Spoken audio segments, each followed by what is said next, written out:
Сәлеметсіңдер ме балалар? Сабаққа барлығымыз дайынбыз ба? Ендеше сабағымызды бастайық. Қазақ тілі сабағы 3-ші сынып.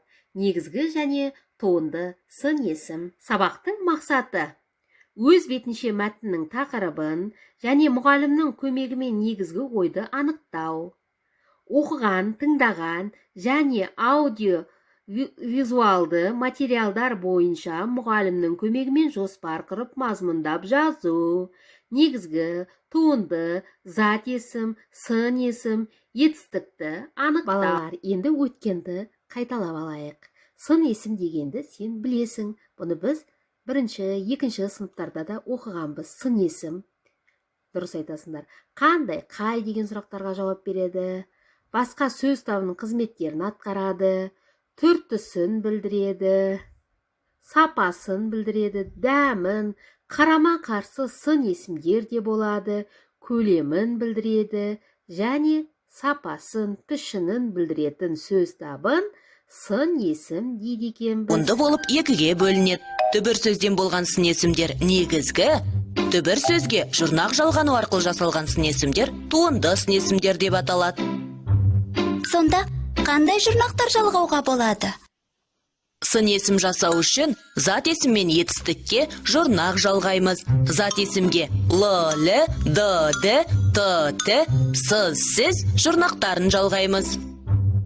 Мысалы, күлкілі, таулы, ақылды, көңілді, әдепті, білімді, тәртіпті.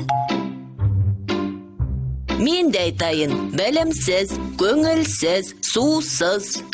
Ал етістікке ғыш-гыш, қыш-қыш жұрнақтарын жалғаймыз. Сөйлегіш, білгіш, байқағыш, тапқыш. Солай ма? Дұрыс. Қандай жақсы, көп нәрсені үйреніп. Есіне сақта, сын есім негізгі және туынды болып екіге бөлінеді. Түбір сөзден болған сын есім негізгі сын есім. Ал түбір сөзге қосымша жалғану арқылы жалғанған сын есімді туынды сын есім дейміз. Балалар, енді оқулықпен жұмыс жасаймыз. Кітабымыздың 73-ші бетіндегі 9-ші жаттығуға назар аударайық. Мәтінді түсініп оқы.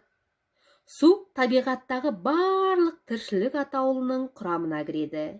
Көптеген өсімдіктің 80-90% судан тұрады. Жануарлар мен адам денесінде де су көп. Су жер бетіндегі үнемі тынымсыз айналыста болады. Теңіз бен мұхиттардың, өзендер мен көлдердің бетінен су буға айналып, одан бұлт түзіледі. Ол жаңбыр немесе қар, бұршақ болып, жерге жауып, қайта суға айналады. Сусыз тамақ піспейді. Сусыз тазалықта болмайды. Су жолымен жүк тасиды. Судың күшінен электр қуаты да алынады. Су біздің басты байлығымыз. Оған әр уақытта қамқорлықпен қарау керек. Енді балалар, мәтінді түсініп оқиды. Мәтін не туралы? Мәтіннің бөліктеріне сәйкес жоспарды қалпына келтіреді. Сол жоспар бойынша мазмұндама жазады. Жоспар: табиғаттағы су айналымы, судың маңызы, судың адам өміріне қажеттілігі. Кітабымыздың 10-ші жаттығуды қарайық. Мақалды тауып оқиды, көркем етіп жазады. Ендеше мына мақалды тауып, дәптерімізге көркем етіп жазып алайық балалар. 11-ші жаттығуға назар аударайық. Жұмбақты көшіріп жазып, шешуін тап.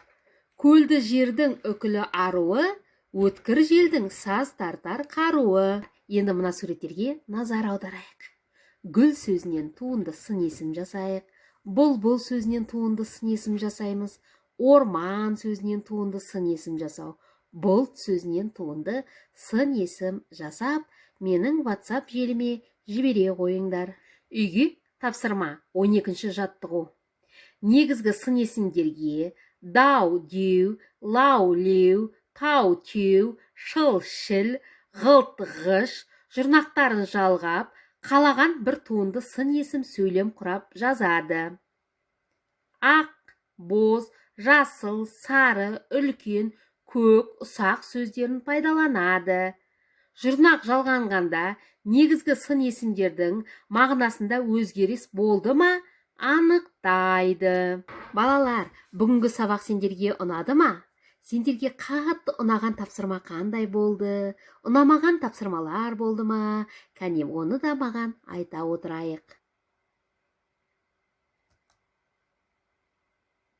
Керемет балалар, жақсы жұмыс жасадыңдар. Қош, сау болыңдар.